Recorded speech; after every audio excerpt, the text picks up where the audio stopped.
Obrigado.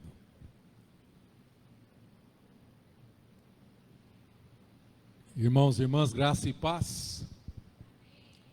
Cumprimento a igreja na graça, na paz do Senhor Jesus. Minha saudação ao pastor Isnar e aqueles irmãos e irmãs que estão nos acompanhando através das redes sociais. Graça e paz seja multiplicada sobre a sua vida. É uma alegria estar aqui novamente compartilhando uma palavra de Deus. Depois, eu estava fazendo as contas ali, eu acho que depois de uns 13 anos, 13 ou 14 anos atrás, eu compartilhava com os irmãos uma despedida, quando nomeado para um outro desafio. E eu estava percebendo quantas lembranças, quanta história, saudade de irmãos queridos, amizades sólidas, gostosas que fizemos aqui. Nessa nossa primeira experiência, quanta história. Eu estou vendo que esse altar continua do mesmo jeito, não caiu, não é? Não caiu, cheio de garrafinha PET aí embaixo. A fachada da igreja continua igual, quando foi idealizada ali à frente. Que saudade dos irmãos. O irmão Alziro, grande companheiro de abrir e fechar esse templo. Irmã Geni anda de bicicleta ainda? Não. Eu lembro de alguns irmãos aqui, irmã Mercedes, não sei se está acompanhando a gente. Lu, Diego, tanta gente, Paulinho, parabéns, viu? Pode mandar minha congratulação a ele. Hoje ele tem um cargo importante ali na Câmara, Fico feliz pelos irmãos. Tanta coisa para compartilhar aqui hoje. Quantas festas aqui, tempo de comunhão, amigos, saudade. Quero dizer que a Isabelle, quando veio para cá, era pequenininha, acho que tinha 5 anos, amor? Hoje é uma fisioterapeuta formada. Está trabalhando agora, deve estar dentro da UTI do Hospital Ônix, da Batel, lá em Curitiba, cuidando dos pequeninos.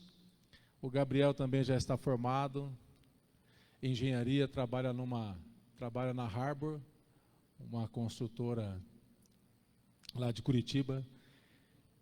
Ei, Pedrão, você continua firme na bateria, hein? E o Senhor tem cuidado da gente. Deus tem nos abençoado. Vamos falar da palavra de Deus, Eu quero compartilhar uma palavra com você e convido você a abrir a sua Bíblia. Nossa, eu me lembro aqui, minha gente, uma vez pregando aqui de muleta, acho que me deu um êxtase assim, joguei as muletas no chão, quase que eu morri naquele dia caindo de costas, quanta história boa para contar aqui e dar risada. Mas nós estamos aqui para louvar a Deus, prestar o seu devido culto. E a palavra que eu quero compartilhar com você está no primeiro livro do profeta Samuel, no capítulo 17. Nós vamos fazer a leitura a partir do verso 40. Na verdade, essa palavra, ela é um estudo que surgiu de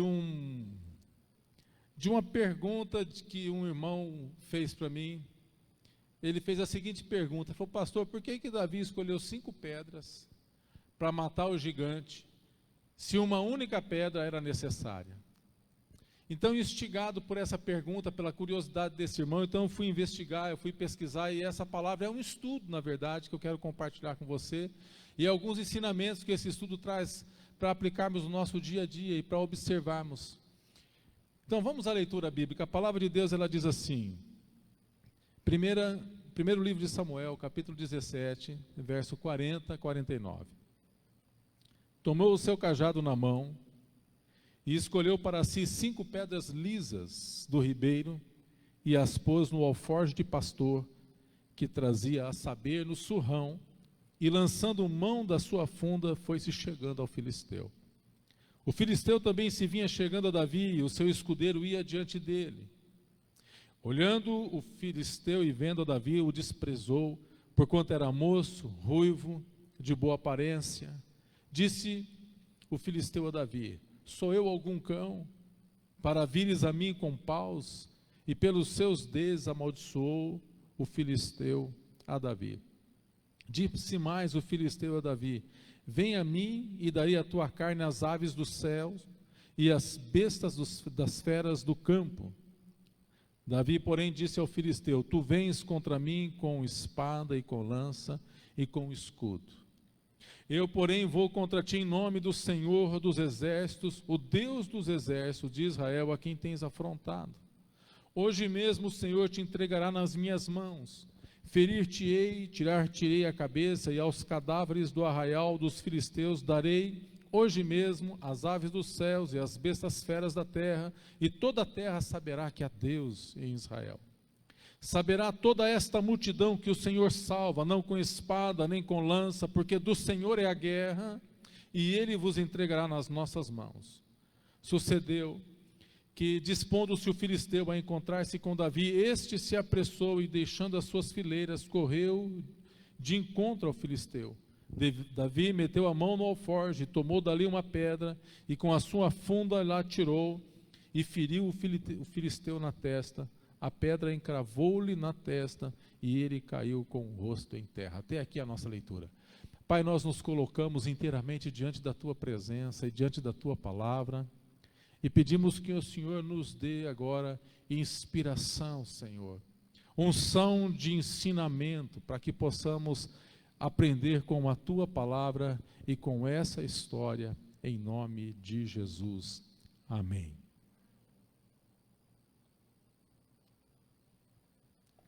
Irmãos, essa é uma das histórias bíblicas mais conhecidas e mais empolgantes de contar do Antigo Testamento. O fraco vencendo o forte, o pequeno vencendo o grande.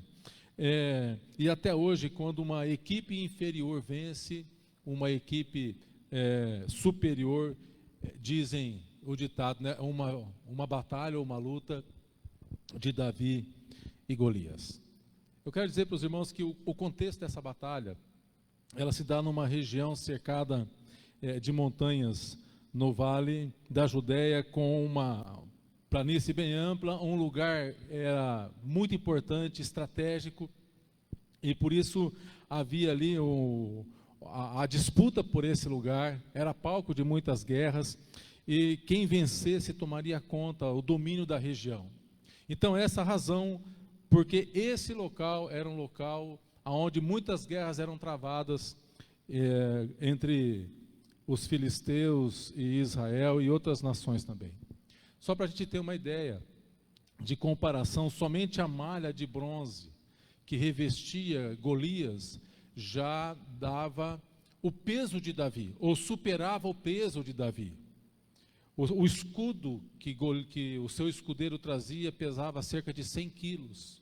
E somente a ponta da lança de Golias pesava 6 quilos. O texto diz que, pouco depois que Davi é ungido rei, Israel entra em guerra contra os filisteus. Eles estão ali alinhados, cada um no meio do vale, o vale, e cada um do seu lado do vale.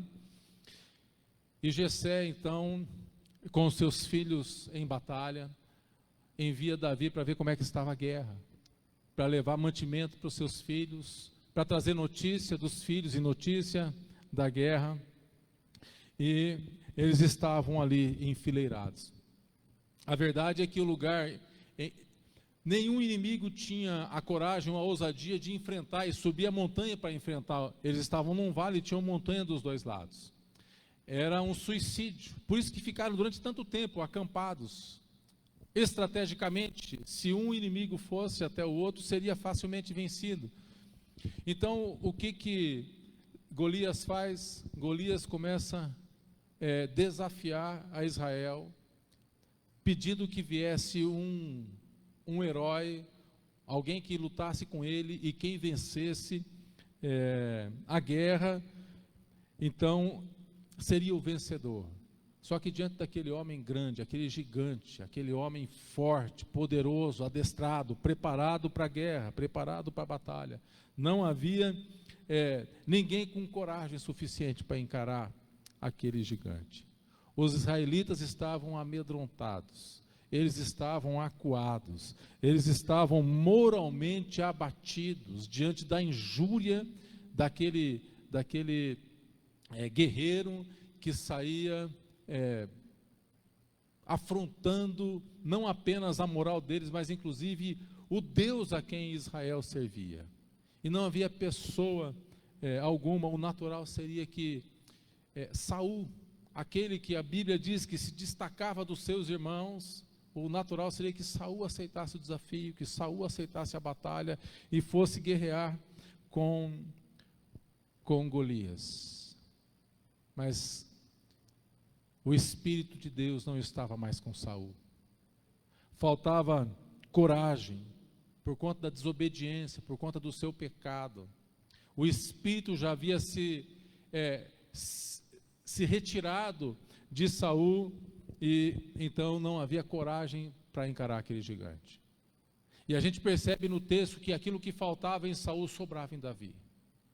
Um pastorzinho, um jovem ainda, que não era preparado para a guerra, não era preparado para a batalha, mas tinha unção suficiente para encarar e enfrentar aquele gigante. E é isso que acontece. E o primeiro ensinamento que a gente tira desse texto é a consequência do pecado sobre as nossas vidas. O pecado tira de nós a coragem, tira de nós a ousadia e tira de nós a autoridade espiritual que temos sobre os gigantes espirituais que se levantam sobre as nossas vidas. Nós perdemos a coragem de enfrentá-los e nos escondemos e nos acuamos e nos amedrontamos e não enfrentamos os nossos gigantes, sejam quais forem. Nós não enfrentamos eles, ficamos com medo quando o pecado bate à porta, e foi isso que aconteceu com Saul. Mas nós vemos aqui que aquilo que faltava em Saul sobrava em Davi. Quando Davi, que foi avistar a guerra para trazer notícia a seu pai, para levar mantimento aos seus irmãos e trazer a notícia da guerra a seu pai, ele soube do que estava acontecendo. De olho também na recompensa que o rei prometeu, ele aceita o desafio. Na unção, ele se oferece para enfrentar aquele gigante. Saul até oferece a sua armadura, que Davi recusa, não estava acostumado àquilo. Ele tomou o seu cajado de pastor, escolheu 5 pedras lisas do ribeiro, lançou mão da sua funda e derrotou aquele gigante, cravando uma pedra na testa de Golias. E algumas palavras e conceitos para nós entendermos a vitória de Davi. Primeiro é que a afronta não é de Davi, mas a afronta é do Deus de Israel. Davi ele não vai lutar por uma afronta pessoal, ele vai defender a fé e a afronta do Deus de Israel. Ele não vai na sua força. Davi ele vence no nome do Senhor. Ele diz: você vem com espada e lança, mas eu vou contra ti em nome do Senhor dos exércitos, a quem tu tens afrontado. Davi diz: porque do Senhor é a guerra. E aquele Golias então, ele cai com o rosto em terra, os filisteus fogem, os israelitas então, tomados agora de um impulso de coragem, promovido pela vitória de Davi sobre Golias, perseguem os filisteus e os derrotam. Mas veja bem, quando Davi aceita o desafio, ele vai até o ribeiro e ele escolhe 5 pedras. E esse é um questionamento: por que ele escolheu 5 pedras, se uma única pedra era necessário para derrubar aquele Golias? Qual o significado dessas 5 pedras que Davi escolhe? E é sobre isso que refere esse estudo. Davi, sendo da tribo de Judá, provavelmente ele era dotado da habilidade dos benjamitas, que eram peritos na funda, e eu quero que você acompanhe comigo no telão. Coloca aí, Pedro, para a gente. Juízes capítulo 20, verso 15 e 16, olha o que diz esse texto. Juízes capítulo 20, verso 15 a 16, eu vou ler para você, diz assim: e contaram-se naquele dia os filhos de Benjamim, entre todo este povo havia 700 homens escolhidos, canhotos, os quais atiravam com a funda uma pedra em um cabelo e não erravam. Provavelmente Davi, ele era dotado dessa habilidade. Davi, quando ele fala para Saul acerca da sua experiência, ele diz: o servo do seu servo pastoreava as ovelhas do meu pai, eu pastoreava as ovelhas do meu pai, e quando vinha um urso, eu enfrentava o urso, e quando vinha o leão, eu enfrentava o leão. Ele enfrentava com a funda e com aquilo, ele não errava. Ele provavelmente era dotado dessa habilidade. E eu gosto de pensar aqui nos dons que o Senhor nos concede, os dons naturais que Deus nos dá.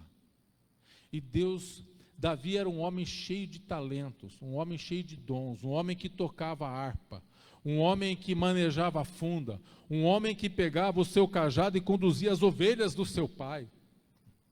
E eu vejo que Davi coloca os dons naturais que ele recebeu, juntamente com a unção que tinha sobre ele, a serviço do reino, para adorar o rei, para reverenciar o Senhor. E a pergunta que cabe a nós aqui é: o que temos feito com os dons que o Senhor tem colocado sobre nós? Como temos usado os talentos e os dons que o Senhor nos deu, que o Senhor nos dá? Veja, nós não devemos crer que foi aquela pedra que derrotou o gigante, mas o nome do Senhor, esse fundamento que derrotou aquele gigante. Veja, Davi diz: tu vens contra mim com espada e lança, mas eu vou contra ti em o nome do Senhor dos exércitos, a quem tu tens afrontado. Uma outra coisa que a gente aprende nesse texto aqui é a recusa da armadura. Davi recusa a armadura de Saul. Ele havia recusado aquela armadura, e isso nos ensina algo, que há ocasiões em que nós somente poderemos contar com a graça e com a provação do nosso Deus e com a nossa fé. Há momentos que não poderemos contar com os recursos naturais. Davi não podia contar com aquela armadura. Mais para frente, depois que ele se torna rei, depois que ele se exercita, depois que ele fica forte, Davi provavelmente vai ter a sua armadura. Mas nesse momento ele não estava preparado. E ele só podia contar com a fé. Ele só podia contar com a graça. Ele só podia contar com a provisão divina. E há momentos na vida que tudo que nós temos é a provisão, tudo que temos é uma oração de improviso, uma oração de angústia, uma oração, um clamor. Tudo que temos é isso, e é isso que precisamos colocar em ação. Estava ouvindo esses dias a missionária Edmeia Williams, e ela me fez perceber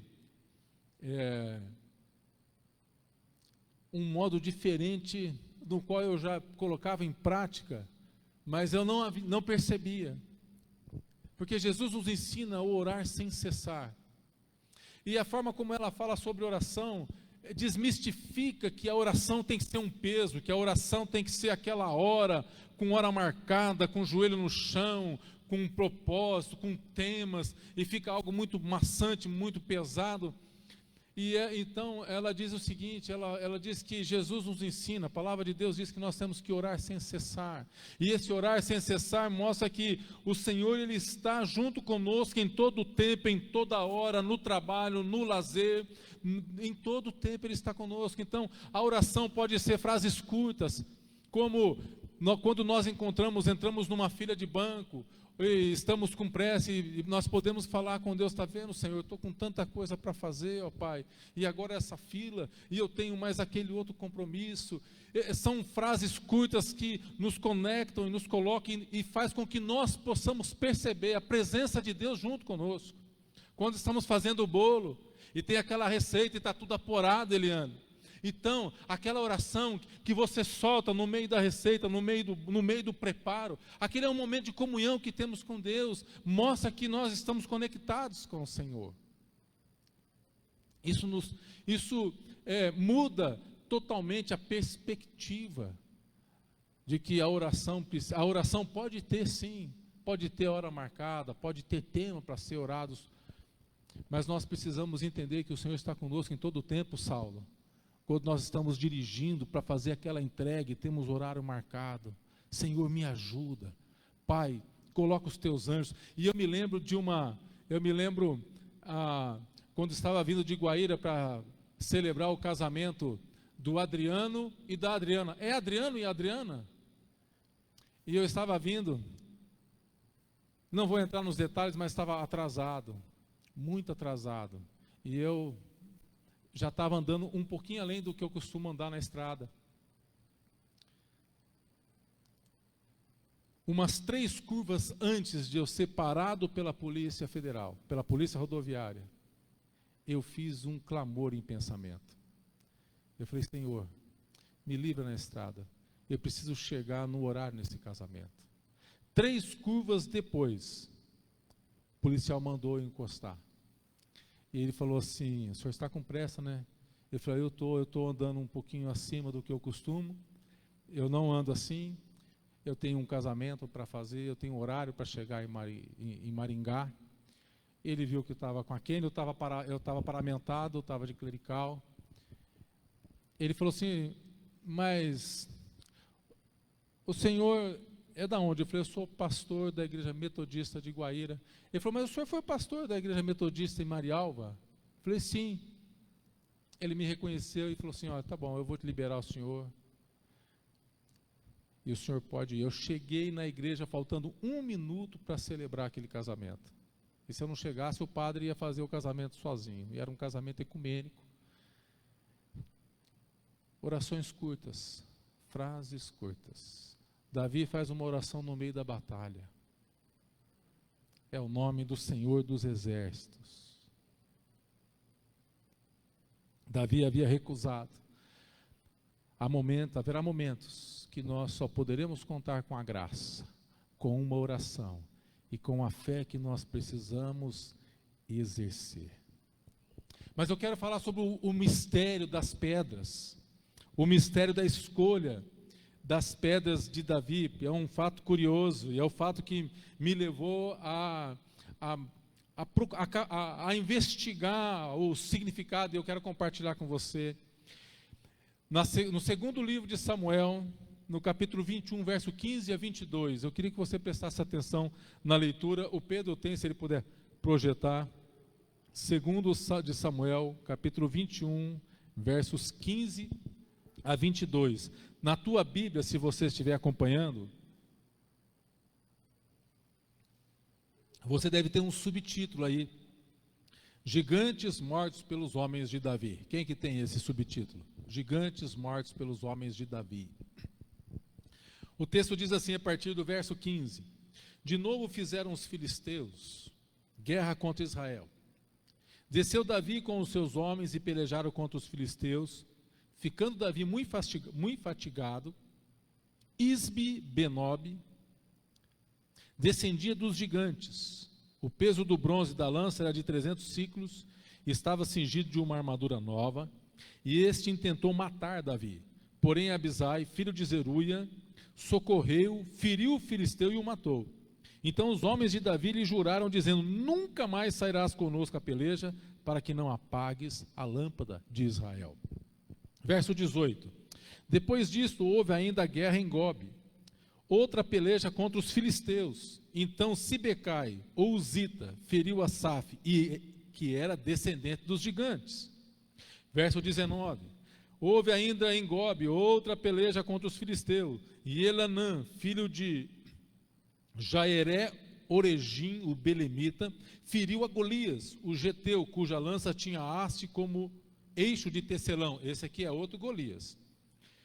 Comentaristas dizem que Golias não seria necessariamente um nome próprio, mas um nome dado apelidando os gigantes de um Golias.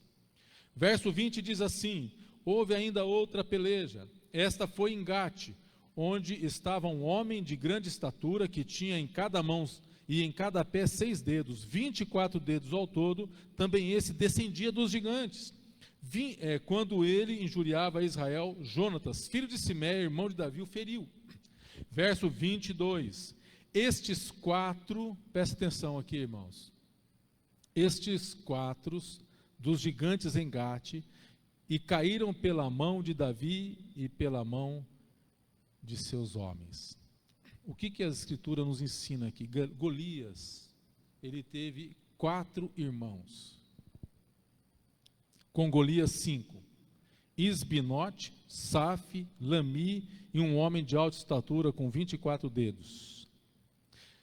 A tradição histórica, ela, de acordo com o histórico de norma de regras, de guerras e as normas da civilização antiga, uma lei obrigava que os campeões de guerra em suas respectivas nações, eles deveriam estar presentes nas guerras, nas conquistas dos povos.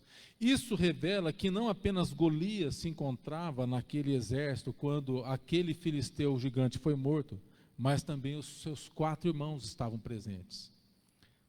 Golias era apenas um dos gigantes incircuncisos que Davi enfrentou. A circuncisão, que era uma aliança de Deus com o seu povo, que Deus tinha com os israelitas. Davi tinha um pacto com o Senhor. Davi tinha um pacto com Deus. E nós podemos dizer que nós temos um pacto com o Senhor, pelo sangue de Jesus Cristo. E um incircunciso jamais poderia vencer uma pessoa que tinha um pacto com Deus. O que nós aprendemos aqui? Que um incircunciso jamais pode vencer alguém que tem um pacto com o Senhor, que tem sobre si o sangue de Jesus.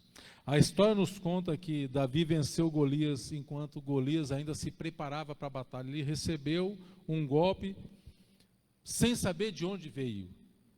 O que nós aprendemos aqui pelo conjunto de toda essa leitura é que Davi estava preparado não apenas para matar um gigante, ele sabia dos 5 gigantes. Quando Davi escolhe 5 pedras, vamos lembrar? Davi provavelmente era dotado da habilidade dos benjamitas, que atiravam a funda e acertavam um fio de cabelo sem errar. Ele não precisava de mais do que uma pedra. Ele escolhe 5 pedras. E nós temos o relato de 5 gigantes. Davi escolhe uma pedra para cada gigante. Davi não estava apenas preparado para vencer aquele gigante, mas ele estava preparado para vencer todos os gigantes que, porventura, se colocasse na presença dele.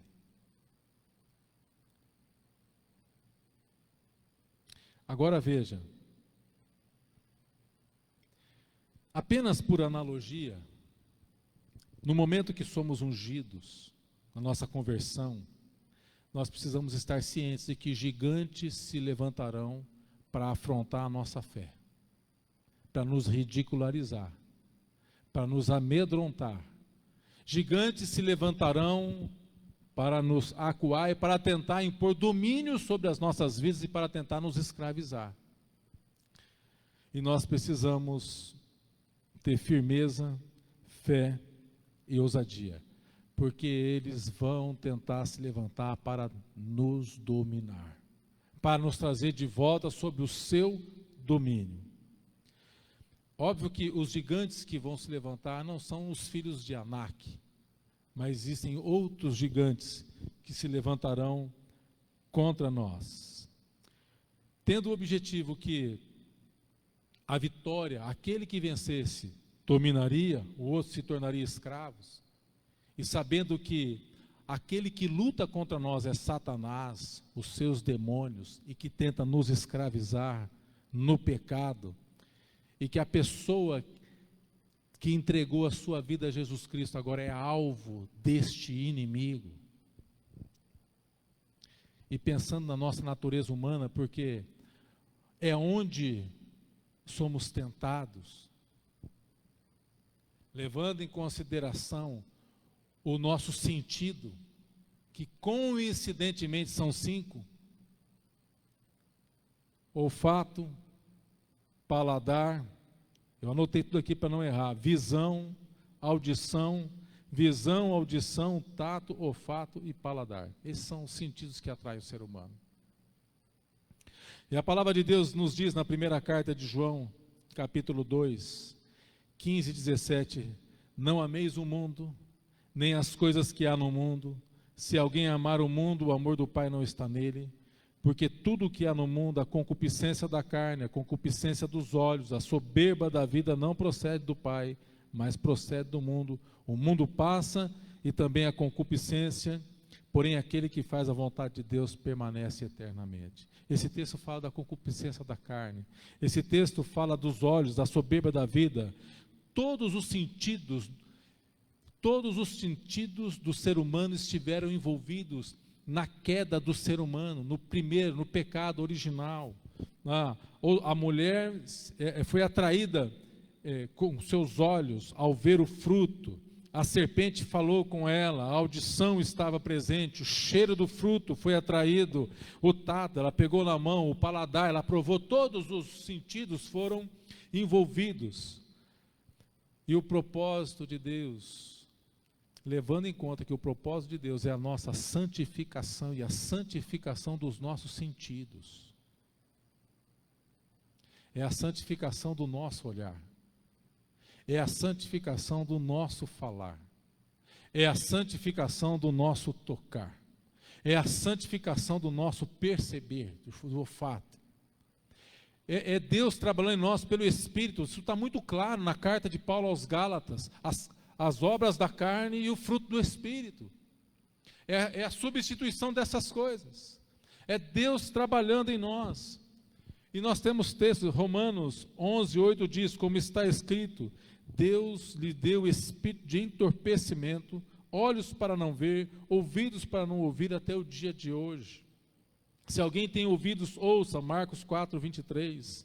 1 Coríntios 1:21, visto como na sabedoria de Deus, o mundo não o conheceu, por sua própria sabedoria, aprove a Deus salvar os que creem pela loucura da pregação. Aqui a gente percebe a audição, a visão.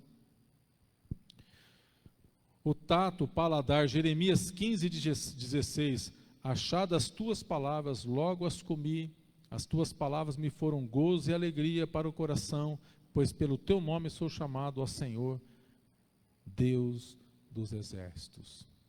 Olfato, 2 de Coríntios 2:14-16, graças, porém, a Deus, que em Cristo Jesus nos conduz em triunfo, e por meio de nós manifesta em todo lugar a fragrância do conhecimento, porque nós somos para Deus o bom perfume de Cristo, tanto nos que são salvos como nos que se perdem.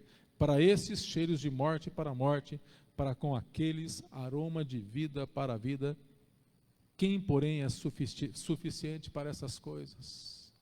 Veja, a palavra de Deus em todo o tempo está dizendo que o Espírito Santo quer trabalhar isso em nós.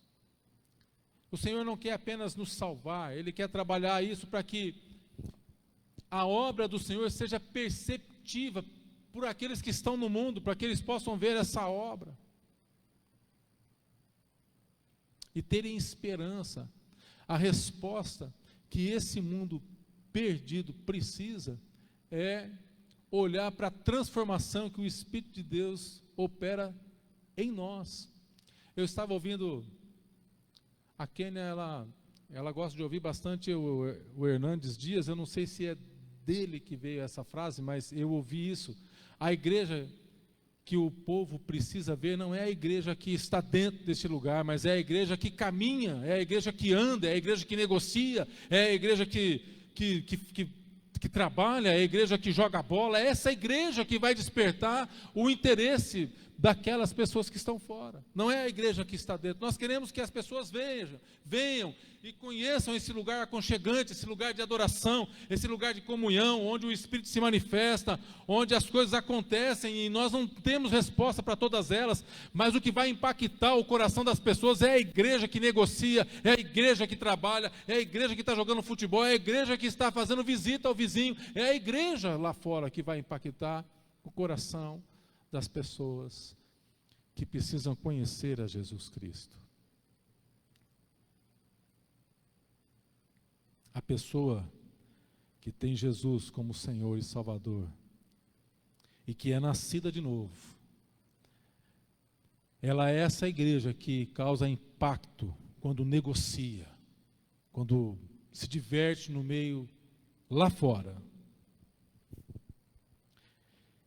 E aí os gigantes se levantam, porque aí eles vão nos ridicularizar por causa da nossa fé. E é isso que Golias fez, olhou para Davi e o ridicularizou pela simplicidade de Davi. Desprezou Davi. E precisamos estar atentos com os gigantes que se levantam, também para nos amedrontar, para nos desafiar, para nos acuar, dizendo que são invencíveis. Golias, o que Golias esperava da sua estrutura física e das suas armas, Davi esperava do nome infalível do Senhor. Davi, ele disse: eu vou contra ti, em nome do Deus dos exércitos, a quem tu tens afrontado. Toda aquela armadura e aquelas armas de Golias não representaram muita coisa. Quando Davi se apresentou como representante do Deus vivo, para enfrentar aquela batalha e defender a honra de Israel. Não tem um relógio para me acompanhar aqui, né, minha gente? Não sei se eu estou dentro do horário ainda.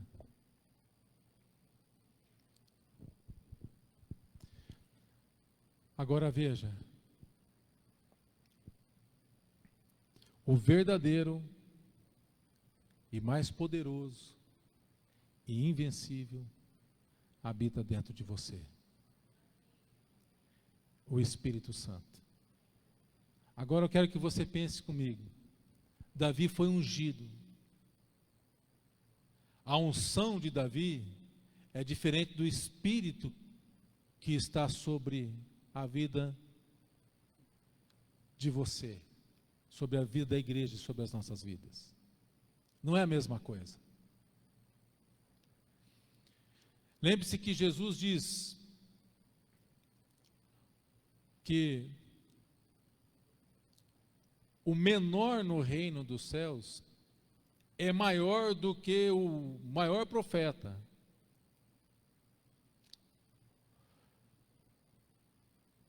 É diferente porque no Antigo Testamento a unção era derramada sob medida. E a unção era derramada para algo específico.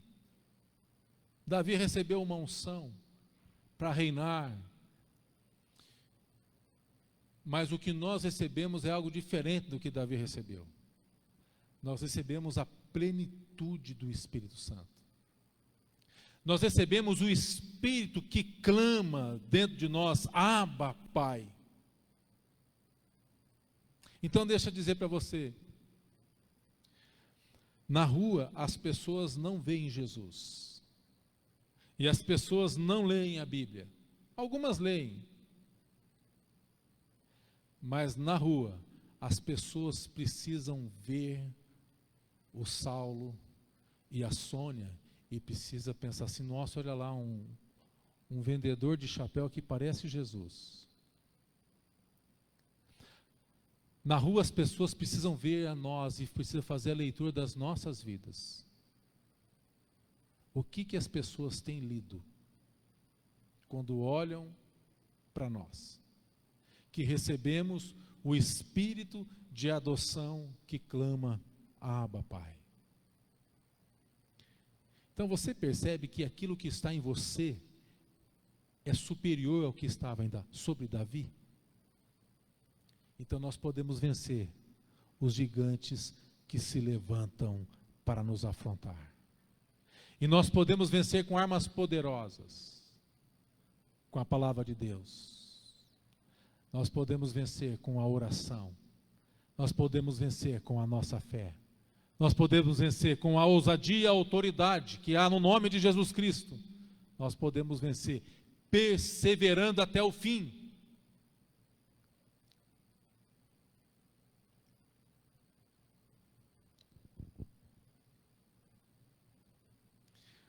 Com relação aos gigantes, o que eu aprendo aqui é que Deus está dizendo que há uma pedra para cada gigante que se levanta diante de nós. Eu não sei quantos gigantes têm se levantado diante de você, mas há uma pedra para cada um deles. Na primeira carta de Pedro, eu já estou concluindo, viu, irmãos? Na primeira carta de Pedro, capítulo 2, versos 4 em diante, diz assim: chegando-vos para ele, a pedra que vive, rejeitada assim pelos homens, mas para com Deus, eleita e preciosa. E também vós mesmos, como pedras que vivem, sois edificados casa espiritual, para ser de sacerdócio santo, a fim de oferecer sacrifícios espirituais agradáveis a Deus por intermédio de Jesus Cristo. Pois isso está na Escritura: eis que ponho em Sião uma pedra angular, eleita e preciosa, e quem nela crer não será de modo algum envergonhado. Para vós outros, portanto, os que credes, é preciosa, mas para os descrentes, a pedras que os construtores rejeitaram, essa veio ser a principal pedra angular. É essa pedra aqui que derrotou Golias. Essa é a pedra que cravou na testa daquele gigante. Portanto, nós devemos buscar nele, no fundamento da nossa fé, Jesus Cristo. Ele é que vai matar o nosso gigante. Ele é que é a nossa confessão. Davi não era nem um príncipe, nem um guerreiro, mas tinha fé suficiente para derrotar aquele gigante. E eu quero terminar perguntando para você quais são os gigantes que têm se levantado, te amedrontado, te assombrado, te colocado na retaguarda, tentado desestabilizar a sua fé. Nós poderíamos dar nomes para esses gigantes aqui: emocional, profissional, família, ministério, trabalho. Tantos gigantes que se levantam contra nós para tentar nos desestabilizar, para tentar roubar a nossa fé, para tentar nos tirar da presença de Deus. E eu quero convidar você, pela fé, nessa noite, pegar a sua funda espiritual e cravar uma pedra na testa desse gigante e dizer para ele que ele é um vencido e que você o vence no nome de Jesus Cristo, e que você vai continuar perseverando e crescendo em tudo naquele que é o cabeça, Jesus Cristo, nosso Senhor. Amém? Você recebe essa palavra? Vamos ter um tempo de oração.